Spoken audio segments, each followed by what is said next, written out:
বর্তমানে হার্ট অ্যাটাকের মতো ব্রেন স্ট্রোকের ঘটনাও বাড়ছে। আগে সাধারণত বয়স্করা এই রোগে আক্রান্ত হতো, কিন্তু এখন তরুণরাও এর শিকার হচ্ছে। গত 2 দশকে তরুণদের মধ্যে ব্রেন স্ট্রোকের ঘটনা প্রায় 15% বেড়ে গিয়েছে। Centre for disease control and প্রিভেনশনের গবেষণায় এই তথ্য উঠে এসেছে।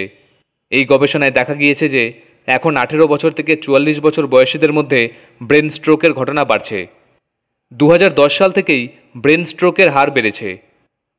সিডিসির প্রতিবেদনে বলা হয়েছে, এই কয়েক বছরে মানুষের জীবনযাত্রায় অনেক পরিবর্তন দেখা গিয়েছে। এছাড়াও খাওয়ার ধরন ক্রমাগত পরিবর্তন হচ্ছে। সিডিসি এর মতে গবেষণায় দেখা গিয়েছে যে মহিলা ও পুরুষদের উভয়ের মধ্যেই স্ট্রোকের ঝুঁকি বেড়েছে।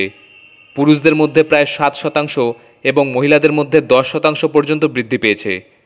গবেষণায় আরও দেখা গিয়েছে যে ব্রেন স্ট্রোক সারা বিশ্বে মৃত্যুর পঞ্চম বৃহত্তম কারণ।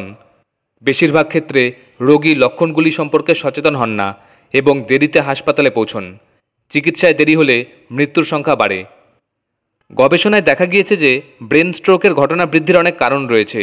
এর মধ্যে মস্তিষ্কে রক্ত জমাট বাঁধা, উচ্চ রক্তচাপ এবং কোলেস্টেরল প্রধান কারণ। মস্তিষ্কে রক্ত জমাট বাঁধার কারণে রক্ত চলাচল ঠিকমতো হয় না, এর ফলে স্ট্রোক হয়। একইভাবে বিপি বৃদ্ধির কারণে মস্তিষ্কে উপস্থিত শিরাগুলির উপর বেশি চাপ পড়ে এবং ভেতরে রক্তপাত হয়।